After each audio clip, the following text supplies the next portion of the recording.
마음 정돈하시고 5월 마지막 주일 오전 예배를 하나님께 올려드리도록 하겠습니다. 다 같이 묵상 기도하며 나아갑니다. 하나님은 영이시니 예배하는 자가 영과 진리로 예배할지니라. 아멘.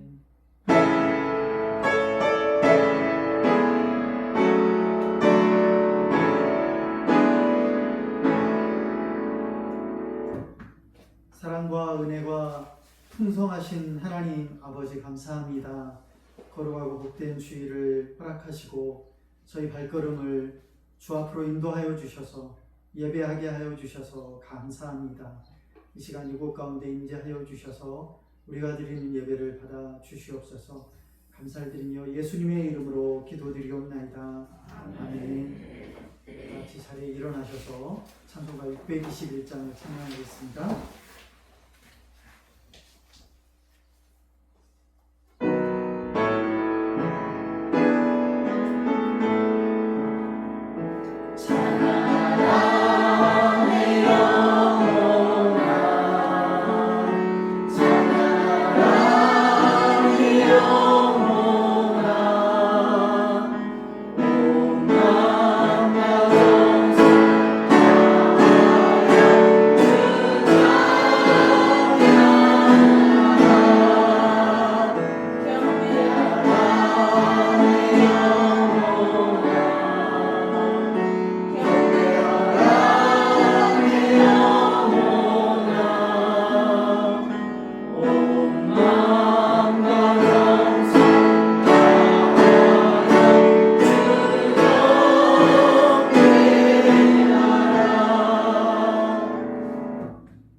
사도신경으로 우리의 신앙을 고백하겠습니다.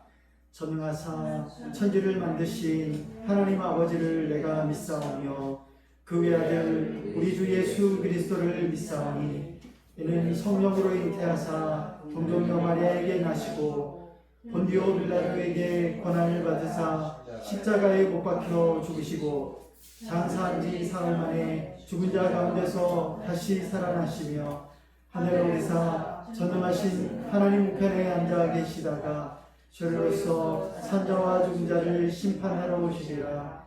성령을 믿사오며 거룩한 공예와 성도가 서로 교통하는 것과 죄를 사하여 주시는 것과 몸이 다시 사는 것과 영원히 사는 것을 믿사옵나이다. 아멘. 교독문 22번 시편 37편을 교독하겠습니다. 악을 행하는 자들 때문에 불평하지 말며 불의를 행하는 자들 시기하지 말지어다. 그들은 풀과 같이 속히 배임을 다할 것이며 푸른 채소같이 세잔할 것이리로다. 여호와를 의뢰하고 선을 행하라. 땅에 머무는 동안 그의 성실을 먹을거리로 삼을지어다. 또 여호와를 기뻐하라. 그가 내 마음의 소원을 내게 이루어 주시리로다. 내 길을 여호와께 맡기라. 그를 의지하면 그가 이루시고 내 의를 빛같이 나타내시며 내 공의를 정오의 빛같이 하시리로다. 여호와 앞에 잠잠하고 참고 기다리라. 자기의 길을 평평하며 악한 길을 이루는 자 때문에 불평하지 말지어다. 분을 그치고 노를 버리며 불평하지 말라. 오히려 악을 만들 뿐이라. 아멘. 자리에 앉으셔서 찬송가 31장을 찬양하겠습니다.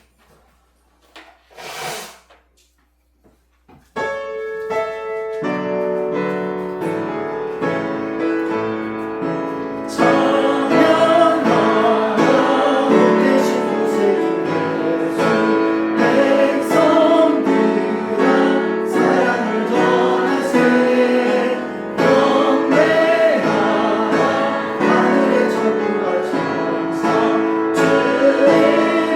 앞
하겠습니다. 기도하시겠습니다. 사랑의 하나님 아버지, 이 복된 주일을 주님의 전에 불러주시고 주님을 바라보며 예배를 드릴 수 있도록 인도하신 은혜에 감사를 드립니다. 아멘. 지난 한 주간도 우리의 걸음을 지켜주시고 삶의 자리마다 은혜로 붙들어 주신 주님을 찬양합니다. 아멘. 이제 푸른 계절 왕이란 5월의 마지막 날입니다. 또 이 마을에서, 이 마을 회관에서 예배를 드리는 마지막 5월이 됩니다. 앞으로 주님께서 인도하여 주시옵소서. 아멘. 교회 세우는 일과 성도들까지 주님께서 채워주실 줄 믿습니다. 아멘. 이스라엘 민족을 인도하시던 주님을 믿고 더욱 우리를 기도하게 하시옵소서. 아멘. 신영교회에 속하신 하나님의 백성이 이 세상에 나가서 이기게 하여 주시옵소서. 불에 빠지지 않게 하시고 아멘. 악을 물리치게 하소서. 아멘. 육체와 마음이 아픈 성도들에게는 더욱 강한 믿음과 육신으로 치유의 은혜를 허락하소서. 아멘. 오늘 말씀을 전하신 목사님께서도 성령께서 함께 하셔서 말씀을 듣는 우리에게 살아 움직이는 믿음으로 이 세상을 이기게 하는 능력이 있게 하여 주시옵소서. 아멘. 오늘 이 말씀을 들으며 우리 믿음이 더욱 깨우쳐지는 주님의 은혜가 있기를 원하오며 우리 주 사랑하는 예수 그리스도 이름으로 기도드리옵나이다. 아멘.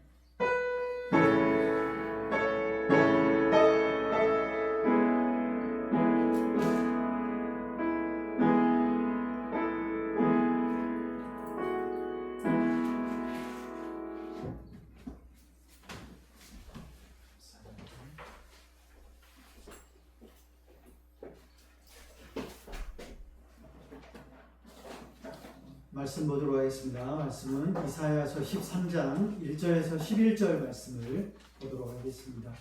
이사야 13장 1절에서 11절까지의 말씀입니다. 한 절씩 교독하겠습니다. 아모스의 아들 이사야가 바벨론에 대하여 받은 경고라. 너희는 이동산 위에 gatcha를 세우고 소리를 들어 그들을 부르며 손을 들어 그들을 준비한 자의 문에 들어가게 하라. 내가 거룩하게 구별한 자들에게 명령하고 나의 위엄을 기뻐하는 용사들을 불러 나의 노여움을 전하게 하였느니라. 산에서 우리의 소리가 나며 많은 백성의 소리가 들리니 곧 넓은 만들이 대목에 모여 떠드는 소리라. 만군의 여호와께서 싸움을 위하여 군대를 건멸하시리로다. 우리가 먼 나라에서 하늘 끝에서 왔으며 곧 여호와와 그의 진노의 뱅기라 온 땅을 멸하려 함이로다. 너희는 백발자라. 여호와의 날이 가까웠으니 전자에게 멸망이 임할 것이로다. 그러므로 모든 손에 힘이 풀리고 각 사람의 마음이 녹을 것이라. 그들이 놀라며 괴로움과 슬픔에 사로잡혀 해산이 임박한 여자같이 고통하며 서로 보고 놀라며 얼굴이 붉고 바뀌리로다.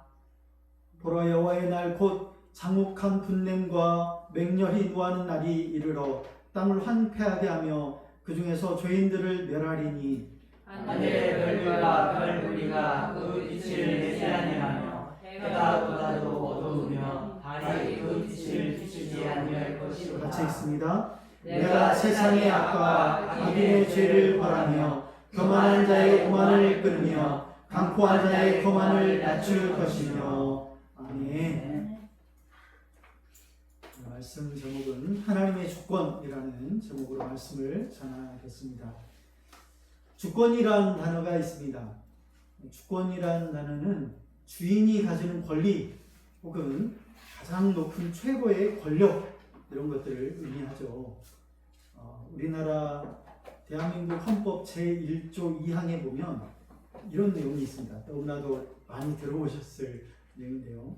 대한민국의 주권은 국민에게 있고 모든 권력은 국민으로부터 나온다. 많이 들어보셨죠? 어제 사전투표일이 어제까지였는데 하신 분도 계실 것 같아요. 국민으로서 주권을 가진 국민으로서 이렇게 주권을 행사할 수 있는 가장 대표적인 것이 뭐냐면 투표하는 거죠. 선거하는 것. 그때 이제 투표권을 가지고 이렇게 하는 것 아니겠습니까? 이제 주인으로 가진 권리 그것을 이렇게 나타내는 그게 가장 큰 힘으로 발휘되는 게 투표권이라고 할 수 있습니다. 혹시 시차, 출퇴근제 그리고 워라밸이라는 소리 들어보셨습니까? 요즘에는 출근하고 퇴근하는 것을 마음대로 정한대요. 아침에 일찍 출근해서 8시간 동안 이렇게 근무한 시간 채우고 일찍 퇴근하고 할 수 있는 이런 근무 시간을 유연하게 운영하는 그런 것이겠죠. 왜 이런 것들이 나오나? 워라밸이라는 소리도 들어보셨잖아요. 일하는 것과 우리가 일상생활하는 것의 어떤 밸런스를 균형을 맞추자. 그래서 일에만 몰두하는 게 아니라 내 삶에도 중요한 어떤 의미가 있기 때문에 밸런스를 맞추자, 균형을 맞추자 이런 의미죠. 우리가 사용하는 시간을 내가 스스로 어떤 것들을 결정해서 그 시간을 사용하겠다 이런 의미가 그 안에 있는 것이죠. 나의 시간의 주인은 나다 이런 의미가 그 안에 있다라고 할 수 있을 것 같습니다. 알퐁스 도데의 단편 소설집 풍차방 편지라는 게 있어요. 그 안에 내용 중에 어떤 내용이 있냐면 세겐시의 염소라는 그 단편집이 그 내용 안에 들어가 있습니다. 이 내용은 그 염소를 키우는 농장의 주인이 있었습니다. 근데 이 농장의 주인이 염소를 사랑해서 키우는데 이 마을에는 그 자신이 살고 있는 마을에는 늑대들이 살고 있었어요. 이 염소들을 한 해, 두 해 이렇게 키우다가 보면은 이 염소들이 키우고 있는 담장 울타리를 넘어서 그냥 떠나버려요. 그래가지고 거기에서 늑대들에게 잡혀먹히는 그런 일들이 발생하게 됩니다. 왜 그럴까? 이제 고민이 돼서 마지막 이제 7번째 염소가 등장을 해요. 사가지고 온 하얀색 염소. 그 이름이 블랑케트라는 염소입니다. 이 블랑케트를 이 주인이 이 염소는 좀 늑대의 먹이가 되게 하지 않기 위해서 목에다 줄도 매놓고 울타리 안에서 이렇게 키웁니다. 너무 답답해하는 거예요. 해가 지나자 이제 주인에게 목 좀 풀어달라, 나 좀 자유롭게 좀 해달라 이렇게 이야기를 하는 거예요. 아무튼 목을 풀어줬습니다. 그랬더니 아니라 다를까 이 염소도 뛰쳐나가서 결국에는 이제 늑대의 먹이가 되었다라고 하는 내용입니다. 이 알퐁스 도데가 이것을 쓴 이유는 뭐였냐면 이때 당시 친구가 있었는데 이 친구가 기자로 활동했었던 사람이었습니다. 근데 그때 당시에 풍조 가문이 낭만주의여서 시를 쓰겠다고 그 직장을 내려놓고 이 시를 쓰는 거예요. 근데 대부분의 시를 쓰는 사람들이 어떤 사람들이냐면 가난하게 사는 것이었어요. 가난하게 먹을 것이 구하기 힘들죠. 그러니까 밥벌이가 안 되는 거였죠. 근데 그때 당시에 그 시대적인 풍조에 따라 자유롭게 살고 싶어 라고 하는 것들을 빗대어서 세겐시의 염소라고 하는 것에 이렇게 빗대어서 이렇게 글을 썼던 것이죠. 잠언 16장 9절에 보면 이런 말씀이 있습니다. 사람이 마음으로 자기의 길을 계획할지라도 그 걸음을 인도하시는 이는 여호와이시니라 라고 하는 말씀이 있죠. 사람들이 하고 싶은 대로 뭔가를 하고자 할지라도 그 걸음을 인도하시는 이는 결국에는 하나님이시다라는 것을 우리는 기억해야 될 줄 믿습니다. 내 시간을 내 마음대로 활용할 수 있지만 그것 안에 하나님이 주관자시다라고 하는 것을 우리는 반드시 기억해야 될 것이라는 것이죠. 하나님의 주권을 알고 그리고 신앙을 바로 세우기 위해서 오늘 본문의 말씀을 통해서 좀 알아보려고 합니다. 하나님의 주권, 그것에 대한 내용을 알아보면서 우리의 신앙을 바로 세울 수 있는 시간이 될 수 있기를 주님의 이름으로 축원합니다. 네. 첫 번째로 열방의 통치자 되시는 하나님이십니다. 13장 이사야 13장 1절의 말씀에 보면 아모스의 아들 이사야가 바벨론에 대하여 받은 경고라라고 말씀을 하고 있어요. 여러분 이 말씀 한 구절에는 굉장한 의미가 있습니다. 어떤 의미가 있냐면 예언이 기록될 당시를 좀 알아야 될 필요가 있습니다. 아모스의 아들 이사야가 활동하던 시대 그 시기를 좀 알아야 된다는 것이죠. 그리고 지금 등장하는 바벨론에 대한 경고, 이 바벨론에 대한 경고는 멸망에 대한 경고예요. 바벨론이 멸망할 것이다 라고 하는 것을 지금 말하고 있는 것이죠. 근데 정말 특이한 내용이 있습니다. 어떤 내용이냐? 이사야가 활동하던 시기는 어떤 시기냐면 BC 740에서 680년도의 시기에 활동을 하는 거예요. 그런데 바벨론이 멸망한 시기는 BC 539년에 멸망을 합니다. 시간차가 140년 이상이 이렇게 차이가 나잖아요. 도대체 이게 무슨 말인가 하는 거예요. 이때 당시 이사야가 활동하던 이때 당시에 국제 정세는 아수르라는 나라가 굉장한 큰 나라로 이렇게 등장하고 그리고 북이스라엘을 이렇게 침략해서 멸망시키려고 하는 그런 나라였다는 것이죠. 지금 당장 이사야가 활동하던 시기에 가장 큰 위협이 되는 그 나라는 어떤 나라냐면 아수르라는 나라예요. 아시리아라는 아수르라는 나라인데 지금 이렇게 지도를 보시게 되면 아수르 나라의 있던 배경이 쭉 나옵니다. 초창기의 배경은 별로 크지가 않았어요. 그리고 두로 시돈 있는 데까지 와서 북이스라엘을 이렇게 멸망시키기 전에 그런 그 시기였고 그리고 이사야 당시에 이렇게 활동하던 시기까지 가게 되면 결국에는 그 큰 나라를 결국에는 이렇게 크게 번성하게 되는 그 나라고 되는 시기 되죠. 그러나 남유다는 멸망하지 않았습니다. 아수르에 의해서 멸망하지 않고 그대로 유지가 됐어요. 히스기야 때에도 아수르에 사메드리 왕이 와가지고 랍사게를 통해서 너희가 멸망하게 될 거야 라고 위협을 줬지만 이사야가 겁먹지 마십시오. 하나님이 살려주실 것입니다. 그들이 밤에 없는 것처럼 쫓겨나게 될 것입니다 라고 이렇게 해서 결국에는 그들이 쫓겨나게 되는 사건이 이사야서예요. 우리가 읽었었던 지난주 토요일인가요? 그 말씀에 아마 이렇게 등장했을 수도 있을 것 같아요. 아무튼 그렇습니다. 그런데 유다의 시대 그때에도 여전히 이렇게 버티고 있었던 유다가 지금 이사야가 지금 이야기하는 것은 바벨론에 멸망할 거야 라고 바벨론이 멸망할 거야 라고 하는 말을 전하고 있습니다. 여기 바벨론이 보이십니까? 여기 있습니다. 바벨론. 이 조그마한 나라, 이게 조그마한 곳이에요. 이때 당시에는 아수르에게 힘도 못 쓰고 그냥 그 지배당하고 있는 그 조그마한 곳이었습니다. 근데 이곳이 지금 멸망할 거야 라고 하는 말을 전한다는 것은 140년 후에 멸망할 거다라고 하는 것은 도무지 이해가 가지 않습니다.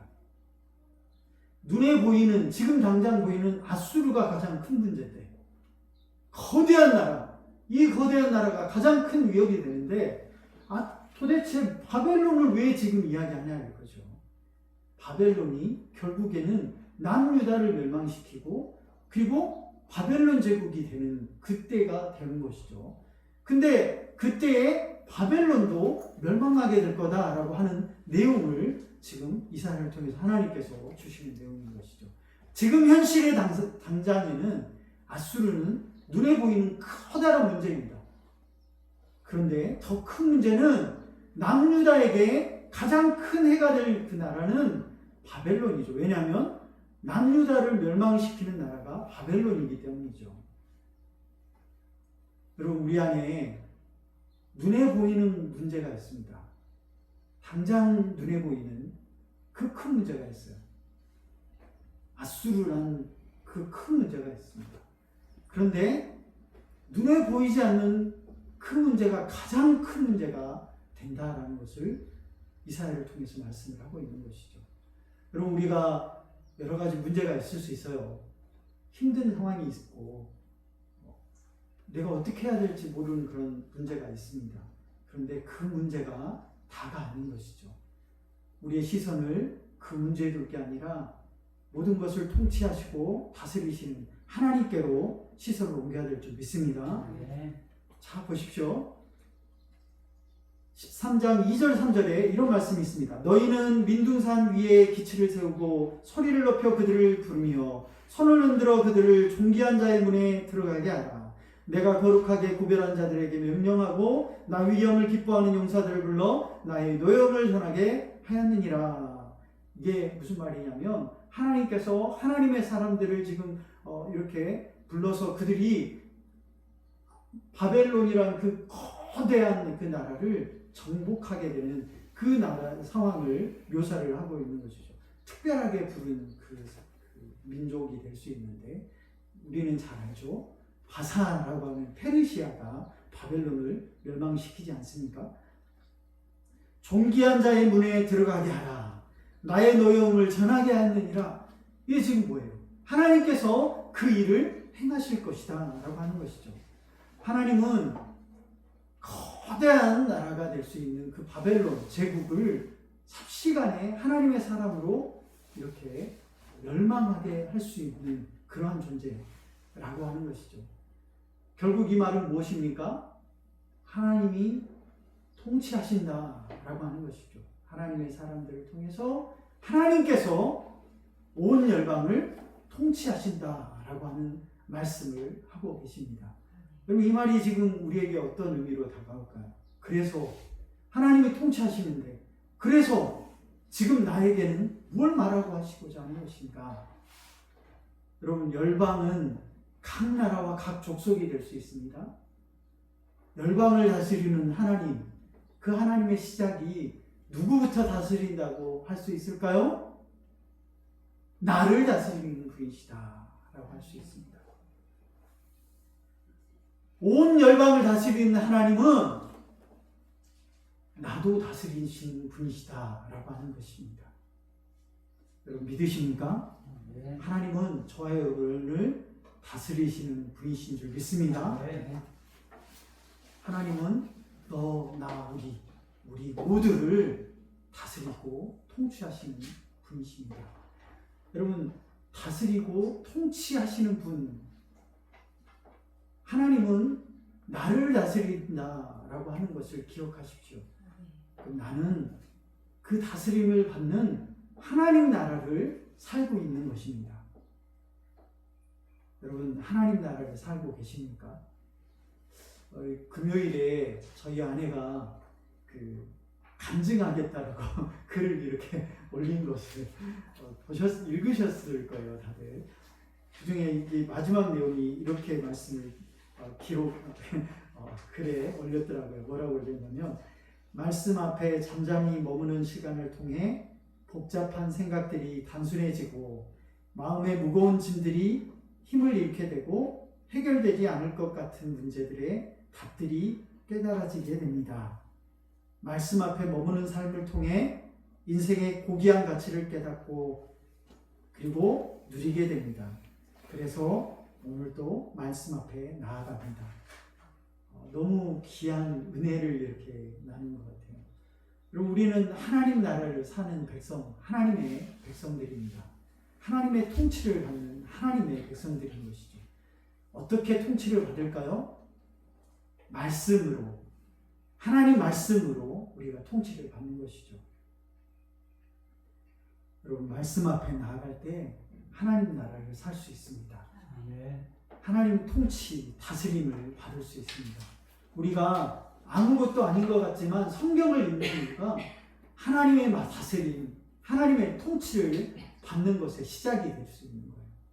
그 말씀 앞에 나아가서 말씀을 읽고 레마의 음성으로 주시는 그 말씀을 마음 가운데 새기고 그 말씀으로 내가 오늘 살아가겠다. 여러분, 이것이 하나님 나라를 사는 하나님의 백성들의 사는 삶인 줄 믿습니다. 열방을 통치하시는 하나님께서 우리를 통치하시고 그 나라에 사는 백성은 하나님 말씀으로 다스림을 받는다. 기억하시면서 말씀 앞에 나아가 말씀으로 살아가는 저와 여러분 되기를 주님의 이름으로 축원합니다. 네. 두 번째로 하나님은 역사를 주관하시는 분이십니다. 역사를 주관하시는 분. 13장 5절 6절 말씀을 보게 되면 우리가 먼 나라에서 하늘 끝에서 왔으며 곧 여호와 그의 진노의 뱅기라 온 땅을 멸하려 함이로다. 6절에 너희는 애곡할지어다 여호와의 날이 가까웠으니 젖는 자에게서 멸망이 임할 것이니로다. 여기 말하고 있는 것은 뭐예요? 바벨론이 멸망할 거야. 멸망할 거야 라고 말씀을 하고 있는 거죠. 아수르도 아닌 바벨론의 멸망에 대한 예언을 말씀하고 있습니다. 여러분 아수르 제국가 아까 큰 나라인 거죠. 이 나라가 바벨론으로 바뀌게 됩니다. 바벨론이 더 큰 나라가 돼요. 더 큰 나라. 바벨론은 그 아수르보다 더 큰 나라입니다. 그런데요, 이 아수르보다 큰 바벨론을 멸망시키는 그 나라는요, 페르시아는 더 큰 나라입니다. 어마어마하게 큰 나라예요. 상상을 할 수 없는 이 큰 나라가 멸망하게 될 거야. 누구에 의해서? 바사에 의해서. 바벨론보다 더 큰 나라에 의해서. 근데 이 역사 우리는 알듯이 바벨론이 멸망하는 것은 하루아침에 바뀌게 됩니다. 바사 왕 고레스에 의해서 성경에 기록되어 있는 고레스 왕, 그 고레스에 의해서 멸망하게 되는데 그 역사의 기록에 의하면 어떻게 멸망이 되냐?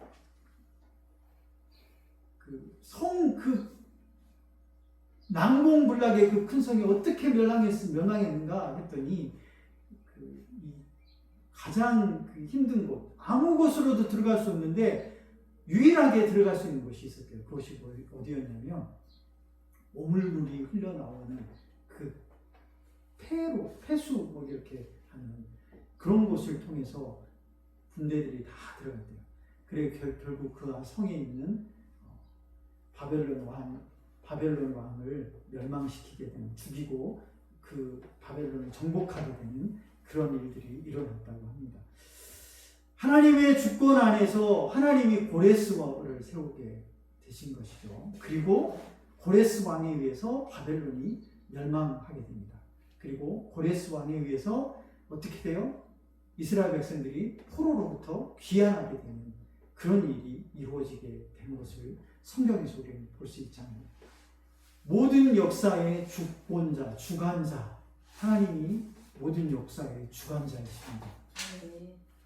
여러분, 역사의 주관자 되시는 하나님, 역사라는 단어는 히스토리라고 하죠. 이 단어는 히스토리예요.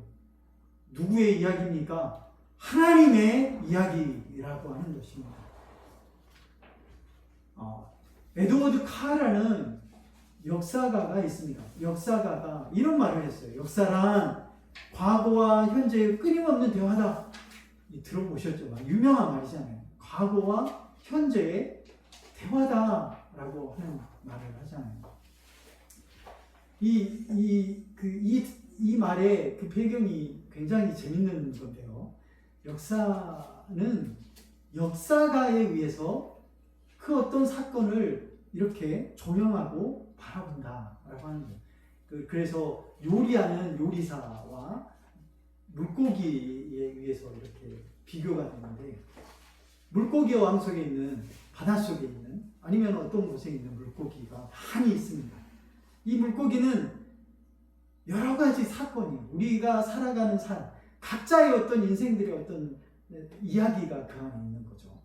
근데 역사가가, 요리사가 한 물고기를 택하는 거예요. 그리고 그 물고기를 요리를 하는 거죠. 결국 그것은 무슨 일이냐면 역사가에 의해서 어떤 것이 선택되어진다라고 하는 것입니다. 그리고 그래서 이 역사가가 그 물고기를 요리할 때 어떻게 요리를 하냐? 자신의 상황과 환경 가운데, 시대적인 배경 가운데 그 문제를 해석을 한다는 거예요. 그리고 이 문제가 어떻게 해결될 수 있을까? 과거의 사례에 대해서 이렇게 그 사건에 있었던 그 중심 인물, 어떤 인물을 이렇게 바라보는 거죠. 그리고 그 인물을 기록을 하는 거예요. 그러면서 과거에 있었던 그 역사를 통해서 현재에 어떻게 적용해 나가는가, 그 어떤 답을 찾을 수 있을까, 이렇게 대화하는 그 과정들을 표현하는 것이 바로 역사란 과거와 현재의 끊임없는 대화다라고 이렇게 표현을 하는 것이죠. 여러분, 수많은 사람들이 살아갑니다. 저와 여러분도 지금 이 시대에 살아가잖아요. 그런데 어떤 역사가가 이 시대에 살고 있는 김영일이라는 인물, 사곡면 신영일리에 살고 있는 김영일이라는 인물의 그 사람의 삶을 들여다보면서 역사로 기록할까요? 아니죠. 정치가나 유명한 사람, 이름 있는 사람들을 이렇게 하겠죠. 시대적인 어떤 큰 인물들을 이렇게 하겠죠. 그래서 우리는 과거에 있는 사람들의 역사의 중심이 되는 인물들을 이름이 있는 사람들밖에 없는 아무개 이름도 없는 사람이 역사의 중심 인물로 나오는 것을 우리는 보지를 못하잖아요. 저도 마찬가지고 여러분도 마찬가지고 우리가 살고 있는 시대의 역사의 중심 인물로 기록될 수 있는 사람이 되기란 쉽지 않습니다. 그런데 잘 보십시오. 역사의 주관자 되시는 하나님은 하나님의 구속사로 이 세상을 이끌어 가시는 분이십니다. 톨스토이가 이런 말을 했어요. 전쟁과 평화의 역사의 사건들을 움직이는 것은 영웅 한두 명의 의지가 아니다. 인간은 역사의 주관자가 아니라 눈에 보이지 않는 거대한 섭리의 물결에 떠밀려가는 하나의 도구에 불과하다.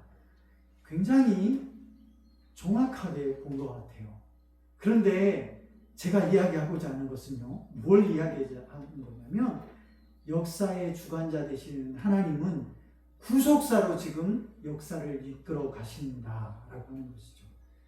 그럼 저와 여러분이 예수 그리스도를 믿고 그래서 우리 안에 그 있는 믿음으로 지금 이 시대를 살아간다면 저와 여러분의 이름이 하나님의 역사책, 생명책에 이름이 기록될 줄 믿습니다. 네. 이 세상에서는 역사의 중심이 되기 위해서 뭔가를 막 해야 돼요. 그렇지만 그렇게 된다고 해서 하나님의 역사에 기록되는 게 아니죠. 이 역사의 주관자 되시는 하나님, 그 하나님께 그 생명책이 기록될 수 있는 그 이 기준은 뭐냐면 예수 그리스도를 믿고 있는 저와 여러분이 그 믿음으로 기록될 수 있을 줄 믿습니다. 네. 로마서 8장 28절에 보면요, 우리가 알거니와 하나님을 사랑하는 자 곧 그의 뜻대로 부르심을 입은 자들에게는 모든 것이 합력하여 선을 이루느니라. 할렐루야. 이 말씀을 보십시오. 저와 여러분이 생명책에 어떻게 기록되느냐. 김영일 집사가 시골 마을 공주 사곡면 신영일리에 살고 있었는데 그 집사가 하나님의 말씀을 믿고 예수 그리스도를 믿고 있는 그 삶을 살면서 하나님의 말씀을 어떻게 실천했어. 여러분, 이 기록이 하나님의 역사책에 기록된다면, 생명책에 기록됩니다. 저와 여러분이 그렇게 기록될 수 있기를 주님의 이름으로 축원합니다. 내가 주인이 아니라, 내 삶의 주인이 내가 아니라 하나님이 주인이시다. 말씀 앞에 내가 순종하며 살아가야겠다. 그러면 그 생명책에 기록되어 있을 우리의 영광스러운 이름, 하나님 책에 기록되어 있는 그 이름이 또박또박하게 이렇게 기록되어 있는 것을 볼 수 있지 않겠습니까? 여러분, 기억하십시오. 내가 역사의 주관자가 아니다. 내 삶의 주관자가 아니다. 내 삶의 주관자는 하나님이시다. 내 삶을 통해서 하나님이 영광받을 수 있기를, 그런 삶을 살게 되면 우리의 생명책에 우리의 이름들이 기록되어서 하나님의 역사책에 우리의 흔적들이 이렇게 남게 될 수 있을 줄 믿습니다. 우리의 삶에 하나님이 계시면 우리의 삶도 하나님의 역사책에 기록될 수 있는 역사가 될 줄 믿습니다. 자, 그리고 세 번째, 그런 하나님은 교만을 싫어하십니다. 교만을 싫어하시는 분이십니다. 13장 1절에 우리가 읽었던 본문에 보면 내가 세상의 악과 악인의 죄를 벌하며 교만한 자의 오만을 끊으며 강포한 자의 거만을 낮출 것이며, 하나님께서 바벨론을 심판하신 이유가 있습니다. 그 이유는 뭐냐면 교만이에요. 교만과 강포. 교만은 우리의 내면에서 있는 것이라면 강포는 그 교만이 행동으로 드러나는 것을 의미한다고 할 수 있습니다. 내면과 행동이 이렇게 드러나는 것이죠. 이사야서 14장 12절에 보면 바벨론을 계명성에 비유해서 기록되어 있는 말씀이 있어요. 너 아침의 아들 계명성이여. 이 계명성은 바벨론을 의미합니다. 근데 킹 제임스 버전에는 계명성을 어떻게 기록하냐면 루시퍼로 이렇게 기록을 했어요. 루시퍼. 사단을 의미하는 것이에요. 사단이죠. 아무튼 그 원어적인 그러니까 그 내용상의 의미는 계명성은 이렇게 바벨론을 의미한다라고 볼 수 있습니다. 근데 이렇게 말하고 있어요. 어찌 그리 하늘에서 떨어졌으며 너 열국을 엎은 자여, 어찌 그 땅에서 찍혔는고. 내가 내 마음에 이르기를 내가 하늘에 올라 하나님의 묵별 위에 내가 내 자리를 높이리라. 내가 북극 지폐의 산 위에 앉으리라. 가장 높은 구름 위에 올라가 지극히 높은 자와 같아지리라. 지금 여기서 이야기하는 것은요, 지금 내가라고 하는 주인공이 그냥 내가 뭘 하겠다? 하늘에 올라가겠다. 그리고 내가 자리를 그 높은 자리에 펼쳐서 거기에 앉겠다. 그리고 북극 산 위에 앉으리라. 그리고 내가 높은 구름에 올라가서 지극히 높은 자. 누가? 내가. 누구와? 지극히 높은 자, 하나님과 같이 같아지리라. 그렇게 지금 이야기하고 있는 거죠. 교만이 하늘을 찢고 있습니다. 7장 8절, 그 교만한 자들이 어떻게 될 거냐고 하냐면요, 그러므로 모든 손에 힘이 풀리고 각 사람의 마음이 놓을 것이라. 그들이 노울하며 괴로워하며 슬픔에 사로잡혀 해산이 임박한 여자같이 고통하며 서로 보고 놀라며 얼굴이 불꽃 같으리라. 가장 강한 나라였던 나라가 이제는 가장 비참한 나라가 될 것이라는 것을 멸망하게 돼서 고통당하고 실험하게 될 것을 이렇게 말씀하고 있는 것입니다. 이것은 교만한 나라의 결국을 의미하는 것이죠. 근데 나라만 그럴까요? 사람도 마찬가지인 거죠. 나라만 아니라 사람도 마찬가지예요. 교만한 자를 가장 싫어하시는 게 하나님이시거든요. 다니엘서에 보면 바벨론의 왕 느부갓네살의 이야기가 나옵니다. 느부갓네살이 어떤 왕이냐면요, 그 큰 나라의 왕이니 어떤 마음이 들었겠어요? 이런 말을 합니다. 4장 30절에 나 왕이 느부갓네살이라고 지금 본인이 이야기합니다. 왕이 말하여 이르되 이 큰 바벨론은 내가 능력과 권세로 건설하여 나의 도성으로 삼고 이곳으로 내 위엄의 영광을 나타낸 것이 아니냐. 본인이 보니까 어느 날 아침 보니까 큰 나라의 왕으로 있는 자신이 이 큰 나라의 왕으로 내가 얼마나 큰 그 나라를 가지고 있는 왕이냐. 이게 얼마나 큰 영광이냐. 내가 대단한 인물이다. 아무튼 그 안에 이런 마음들이 들었고 교만함이 들어왔습니다. 자기 힘으로 그 나라를 건설한 줄 아는 것이죠. 그런데 갑자기 바벨론 왕이요, 짐승과 같이 되어버렸습니다. 이성을 잃어버렸고 사람이 생각할 수 없는 사람이 되었습니다. 그러면서 거기서 쫓겨나게 되고 숲으로 들어가서 그곳에서 7년 동안 짐승과 같이 삽니다.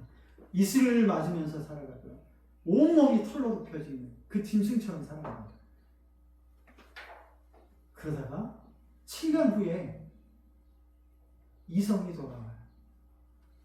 사람이 된 거죠. 그리고 나서 바벨론으로 돌아와서 다시 왕이 되고 나서 이렇게 고백을 합니다. 그러므로 지금 나 느부갓네살은 하늘의 왕을 찬양하며 칭송하며 경배하노니 그의 일이 다 진실하고 그의 행하심이 의로우심으로 교만하게 행하는 자를 그가 능히 낮추시니라. 본인이 알았어요. 내가 교만했구나. 모든 것을 주관하시는 분, 그분은 하나님이신데 내가 한 것으로 착각을 했구나. 이렇게 고백을 하는 것이죠. 여러분, 우리도 기억하시기 바랍니다. 교만한 마음을 버리시고 겸손함으로 나아갈 수 있기를 바랍니다. 나를 다스리시는 분 하나님이시고 나를 주관하시는 분 하나님이시다. 이것을 기억하시면서 내 스스로가 뭔가를 하겠다. 내가 통치하고 내가 주관돼서 내 삶, 내 마음대로 살겠다라고 하는 그런 생각들을 내려놓으시고 하나님의 다스림, 하나님의 통치 앞에 나아갈 수 있는 저와 여러분 될 수 있기를 주님의 이름으로 축원합니다. 결론 냅니다. 하나님 열방의 통치자이십니다. 열방의 통치자는 나를 또한 통치하시는 분이시다. 하나님 역사의 주관자이십니다. 역사의 주관자이시는 그분은 나의 삶도 주관하시는 분이시다 라고 하는 것을 기억하시기 바랍니다. 그러시면서 하나님 교만하심을 싫어하시는 분이시다 라는 것을 기억하시면서 나를 통치하시는 분, 내 삶의 주관자라는 것을 늘 고백하며 겸손하게 살아가는 저와 여러분 될 수 있기를 주님의 이름으로 축원합니다. 기도하겠습니다. 하나님 아버지 감사합니다. 하나님 이 시간 열방의 통치자요 역사의 주관자 되시는 그 하나님이 나의 삶을 통치하시고 주관하시는 분이심을 아버지 하나님 깨닫습니다. 결국에는 내 삶을 내 마음대로 사는 것이 아니라 하나님의 뜻 가운데 사는 것이 가장 우리에게 복이 되는 줄 믿고 또한 그 삶을 내 삶의 주관자, 내 삶의 통치자이신 그 하나님 앞에 겸손하게 살아가는 우리 모두가 될 수 있도록 인도하여 주시옵소서. 감사를 드리며 예수님의 이름으로 기도드리옵나이다. 아멘. 찬송가 424장 찬양하면서 나가도록 하겠습니다.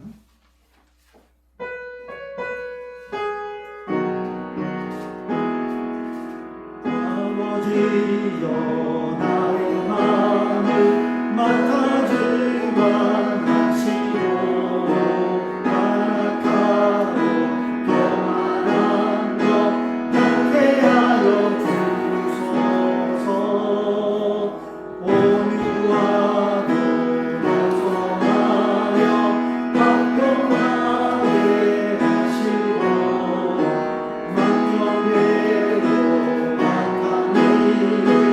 물리치게 하소서. 하나님의 영성 속에 나를 보호하시고 주의 사랑 주의되어 나를 메어주소서. 구세주의 일으키며 죄를 씻어주시고 성령이여 하늘이여 나를 인도하소서. 아멘. 시종교회 기도 제목 읽고 같이 기도합니다. 하나님 믿는 믿음이 하나님께 세워지게 하옵소서. 하나님 말씀을 사모하며 묵상하게 하옵소서. 기도보다 성령보다 앞서지 않게 하옵소서. 하나님 사랑 윗사랑을 삶으로 실천하게 하옵소서. 주여 청하고 통성으로 기도합니다. 주여 하나님 앞에 감사합니다.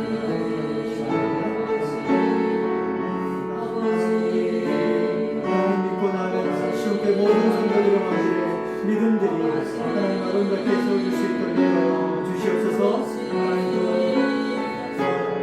주의 말씀을 사모하며 묵상하는 자로 날마다 그 말씀 앞에 나아가 내가 열심히 따라 주의 통치를 받고 순종하며 우리가 수 있도록 주시옵소서. 또한 아버지 하나님 기도보다 생각보다 앞선 함께 도와주시옵소서.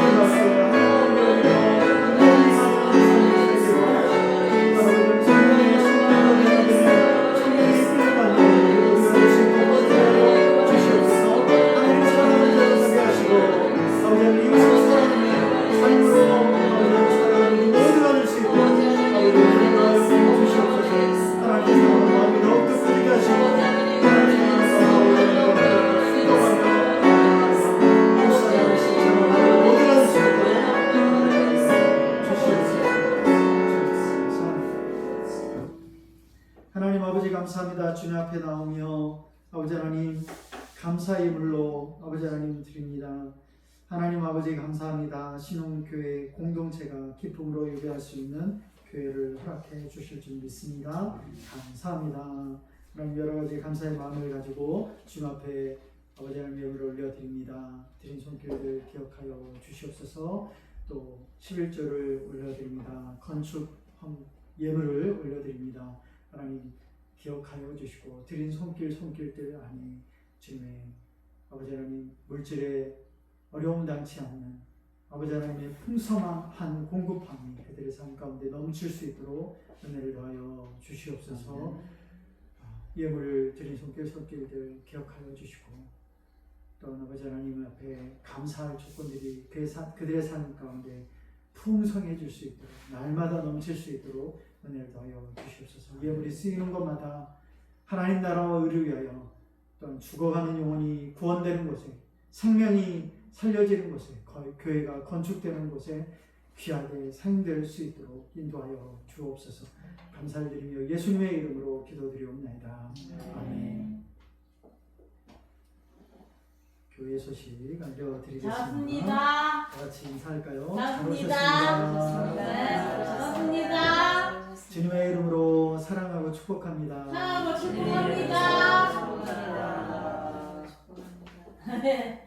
성경 일독을 위해서 함께 동참해 주셔서 감사합니다. 오늘 6월달 것 이렇게 나눠줄 텐데요.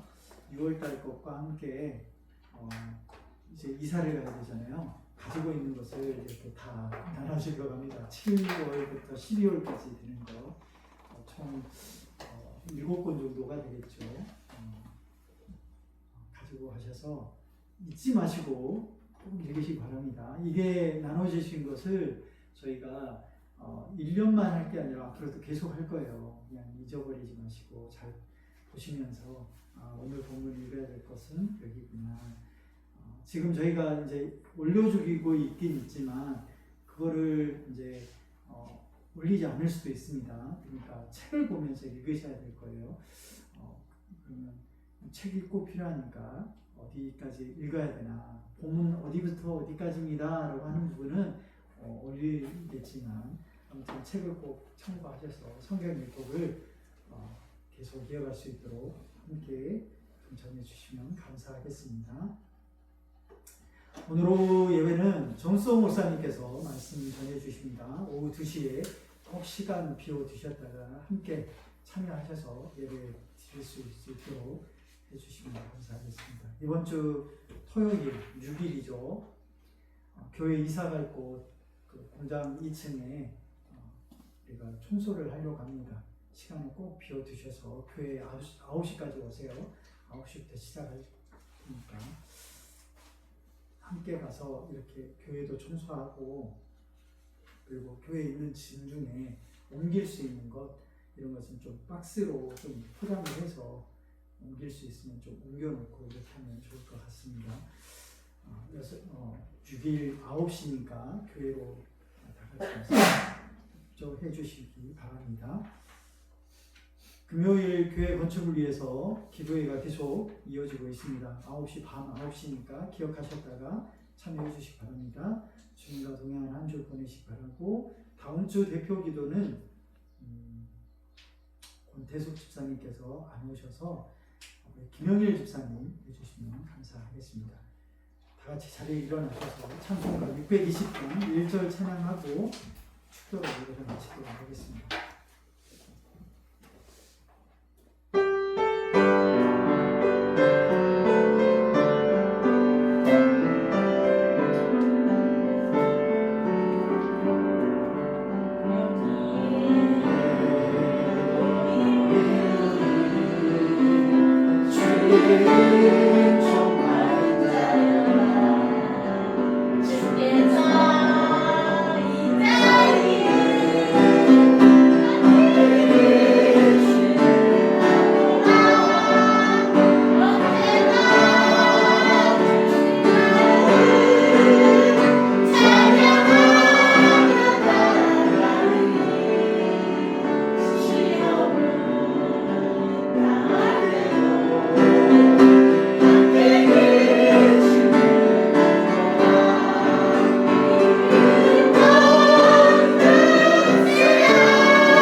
지금은 우리 주 예수 그리스도의 은혜와 하나님 아버지의 다함없는 사랑하심과 성령의 교통하심이 하나님의 주권을 인정하며 하나님 말씀 앞에 나아가 통치를 받고 또한 그 말씀 앞에 순종하며 우리의 삶을 다스리시고 나아갈 그 하나님을 온전하게 겸손하게 섬기며 나아가기로 다짐하고 돌아가는 주의 자녀들 머리머리 위에와 가정과 직장과 일터 위에 사업체 위에 신용교회 위에 지금부터 영원토록 함께 있을지어다. 아멘.